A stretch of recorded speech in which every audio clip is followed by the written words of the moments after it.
নৃপতি বিম্বিসার নমিয়া বুদ্ধি মাগিয়া লইলা পাদনখ কণা তাঁর, স্থাপিয়া নিভৃত প্রাসাদ কাননে তাহারি উপরে রচিলা যতনে, অতি অপরূপ শিলাময় স্তূপ শিল্প শোভার সার।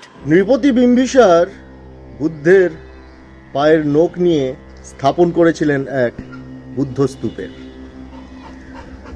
আজকে আমরা এসে পৌঁছেছি প্রায় ১৩০০ বছর পুরনো এক ইতিহাসের সামনে। নমস্কার, আমি সুপ্রিয় চক্রবর্তী, আপনাদেরকে স্বাগত জানাই @MissingLink5-এ। ইতিহাসের মাটি ভেদ করে আজকে আমাদের চোখের সামনে the great stupa of Bharatpur.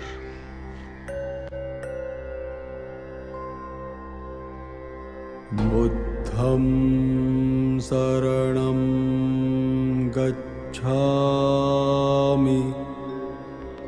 পশ্চিম বর্ধমান জেলার পানাগড় রেল স্টেশন থেকে মাত্র ৫.৫ কিলোমিটার দূরে রন্ডিয়া যাওয়ার রাস্তাতে পড়ে এই ধম্মং শরণং গচ্ছামি।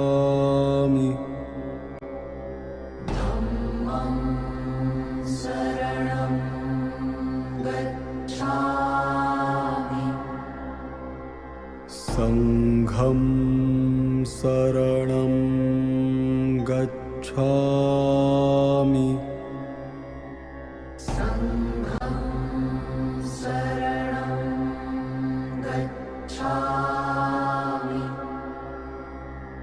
বুদ্ধং শরণং গচ্ছামি।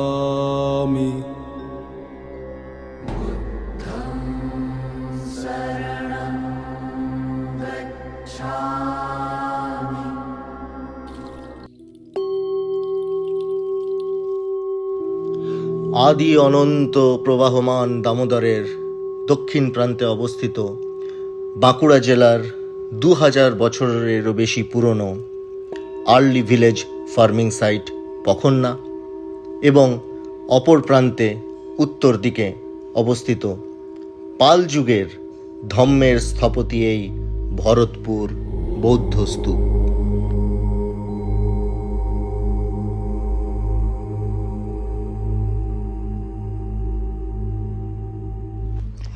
এই স্তূপের কথা ক্যামব্রিজ ইউনিভার্সিটিতে রক্ষিত এক এনশিয়েন্ট ম্যানুস্ক্রিপ্টে এই স্তূপকে তুলক্ষেত্র বর্ধমান স্তূপ বলে উল্লেখ করা হয়েছে।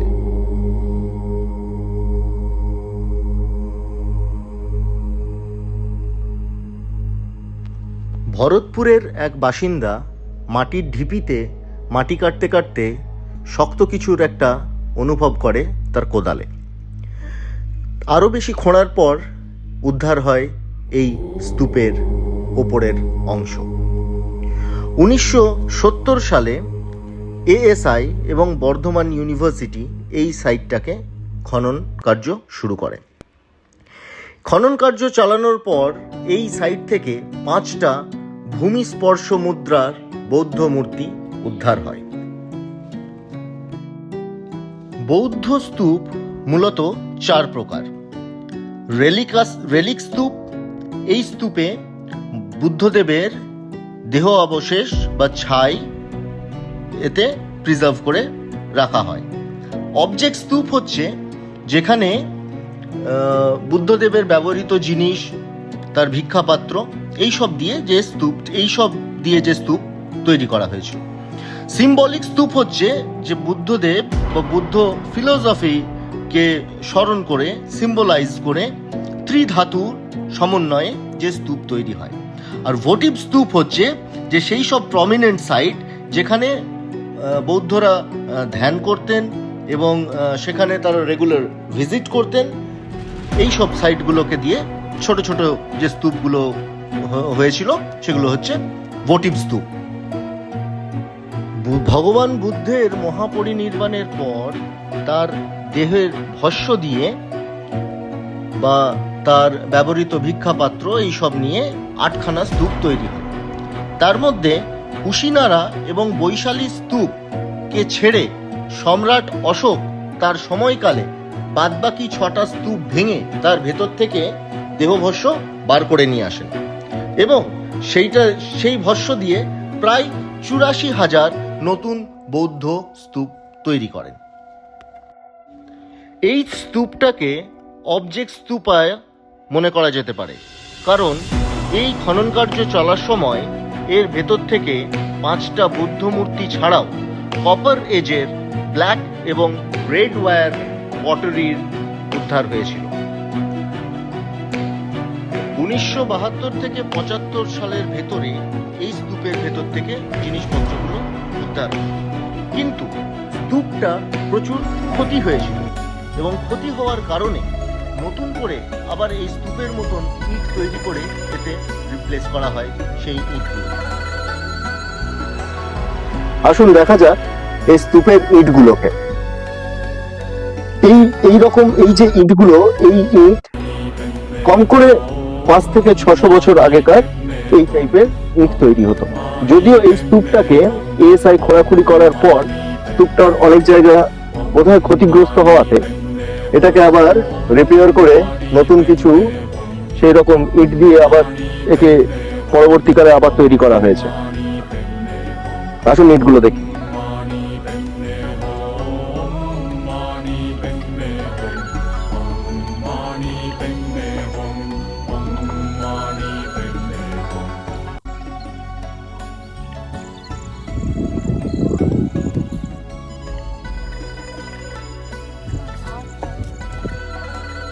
স্তূপের মধ্যেকার এই গোলাকার অংশটিকে হার্মিকা বলা হয়। এর ওপরে স্থাপন হতো চক্রের। হার্মিকার ভেতরের অংশ হচ্ছে অণ্ড এবং এই অণ্ডের ভেতরেই থাকতো রেলেক্স চেম্বার। বাইরের অংশটা হচ্ছে তোরণ এবং এই অংশটাকে প্রহরী বলা হতো। এইগুলো নিয়েই এই সমন্বয়ে তৈরি হয় এক একটা বুদ্ধ স্তূপ। আমাদের বাংলায় উদ্ধার হওয়া এখনো পর্যন্ত সমস্ত স্তূপের মধ্যে ভরতপুরের এই স্তূপটি হচ্ছে সর্ববৃহৎ। এই স্তূপটির সংলগ্ন ছিল এক বৌদ্ধ মনেস্ট্রি, যেখানে বৌদ্ধ সন্ন্যাসীরা তাদের নিত্য নৈমিত্তিক আরাধনা চালিয়ে যেতেন। এই যে ধ্বংসাবশেষগুলো দেখতে পাচ্ছেন, এগুলো সেই মনেস্ট্রিরই ধ্বংসাবশেষ।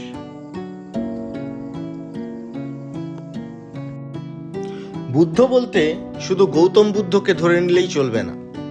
বুদ্ধ মোট 29 রকমের।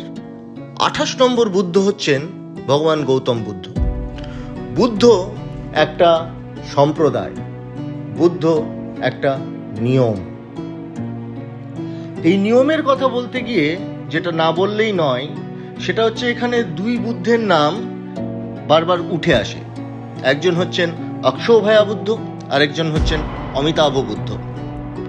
অক্ষোভ্যায়া বুদ্ধ হচ্ছেন ধী শক্তির অধিকারী, আর অমিতাভ বুদ্ধ হচ্ছেন বজ্রযান তন্ত্রের উদ্ভাবক। হ্যাঁ, আবার সেই বজ্রযান তন্ত্র। উড়িষ্যার রত্নগিরি স্তূপের আদলে তৈরি ভরতপুরের এই স্তূপ। রত্নগিরিতে বজ্রযান তন্ত্রের বিপুল পরিমাণের প্র্যাকটিস হতো এবং এর এই শিল্পশৈলী দেখে মনে করা হয় যে বজ্রযান তন্ত্রের একটা পীঠস্থান ছিল এই ভরতপুর বৌদ্ধ স্তূপ। বাঙালির সঙ্গে ওতপ্রোতভাবে জড়িত ছিল বৌদ্ধ বজ্রযান তন্ত্র, বৌদ্ধ ধম্ম। এই বিষয়ে আরও বিশদে জানতে ওপরে দেওয়া আই বাটনে ক্লিক করে the religious history of Bengal from Buddhism to Hinduism এটা আপনারা দেখতে পারেন। যদি আমার ভিডিও আপনাদের ভালো লেগে থাকে তাহলে প্লিজ সাবস্ক্রাইব করুন, লাইক করুন আর শেয়ার করুন। মৃত্যুশয্যায় শায়িত ভগবান বুদ্ধের শেষ বাণী হচ্ছে অপদীপ ভব। নিজের জ্ঞানের আলো হয়ে নিজেই প্রজ্বলিত হও। অন্ধকারকে দূরে ঠেলে জ্ঞানের আলোয় এগিয়ে চলো। কিন্তু বাংলায় কৌলিন্য প্রথা শুরু হওয়ার পর আস্তে আস্তে বাংলা থেকে হারিয়ে যায় বুদ্ধ, হারিয়ে যায় বুদ্ধি। অন্ধকার গ্রাস করে বাংলার সমাজকে। অন্ধবিশ্বাস, অলৌকিকতা, অধিভৌতিকতা, কুসংস্কার জেকে বসে বাংলার মানুষের মনে মনে। এছাড়াও ন্যাচারাল ক্যালামিটিস, ফিনান্সিয়াল প্রবলেম এবং সঠিক ইতিহাস চর্চা না করাও এর এক মূল কারণ। সেরকমই কিছু একটা দেখলাম এই ভরতপুরে। আসুন আপনাদিকেও শোনাই। পরিচয় হলো এক ভদ্রমহিলার সঙ্গে। তিনি কি বললেন এই স্তূপ সম্পর্কে, আসুন শুনি। ছুটকাওয়াটা যে ছুটকাওয়া দিয়েছিল, এটা নিচের থেকে বেরিয়েছিল। যখন অল্প এই সাইজটা হয়েছিল তখন এটাকে ছুটকাওয়া দিয়ে এবার বন্ধ করে দিয়েছে, মানে এটা আর উঠতে দেয়নি। এটা হচ্ছে ওটা এর থেকেই মাটির থেকে বেরিয়ে এসেছে। তো ওইটা এখনো পর্যন্ত মানে মানুষও বুঝতে পারে না যে কোথা থেকে কি করেছে। তা আমাদের এখন এই বইয়ের মধ্যে আছে যে এটা আগে বুদ্ধদেব যেটা ছিল বলে আগেকার লোক, সেই জিনিসটা এখন এটা তৈরি করেছে। কিন্তু এটা আমাদের কেউ নিজস্ব মানে ইয়ে দিয়ে তৈরি করে না, ওটা মাটির থেকেই বেরিয়েছে। ওনার কথার অনুযায়ী এই স্তূপটা স্বয়ম্ভু, মাটির তলা থেকে নিজেই মাটি ফুঁড়ে বেরিয়ে এসেছে এবং এটা আরও বড় হয়ে যেত যদি না মহিলাদের ইউজড মেনস্ট্রুয়াল প্যাড ওতে টাচ করিয়ে দেওয়া হতো। ওটা টাচ করানোর জন্য এই স্তূপটা আর বড় হতে পারেনি, নাহলে আরও অনেক বড় রূপ আকার ধারণ করত। তবে উনি খুব গুরুত্বপূর্ণ একটা ইনফরমেশন আমাদেরকে জানালেন। সেটা হচ্ছে যে এই স্তূপের গায়ে একজোড়া নাগ নাগিনীর ছবি ছিল। এই নাগ নাগিনী রিপ্রেজেন্ট করে সপ্তম বুদ্ধ সুমানাসকে বা রাজা অতুল, অথবা নাগরাজ যিনি বৌদ্ধত্ব লাভ করেছিলেন। আমাদের অনুসন্ধান আজ এই পর্যন্তই। এবার বাড়ি ফেরার পালা। যদি ভিডিওটা ভালো লেগে থাকে তাহলে অবশ্যই একবার এসে এই বৌদ্ধ স্তূপটাকে দেখে যাবেন। আজ থেকে প্রায় 1300 বছর আগে আমাদেরই বাংলার পূর্বপুরুষদের হাতে অতি যত্নে তৈরি করা এক সুপ্রাচীন বৌদ্ধ স্তূপ, যেখানে হিন্দু বৌদ্ধের কোনো ভেদাভেদ ছিল না। দামোদরের বুকে অস্তমায়িত সূর্যের আলোকে একটা কথাই মনে বারবার ভেসে আসতে থাকলো, যে বুদ্ধদেব আমাদিকে কুসংস্কার ও অজ্ঞানতাকে দূরে সরিয়ে রেখে জ্ঞানের প্রদীপ জ্বালতে শিখিয়েছিলেন, কালের প্রভাবে আমরা আবার সেই অন্ধকারেই ডুব দিয়েছি। হে বুদ্ধ ত্রাহিমাম, হে বুদ্ধ ত্রাহিমাম, হে বুদ্ধ ত্রাহিমাম।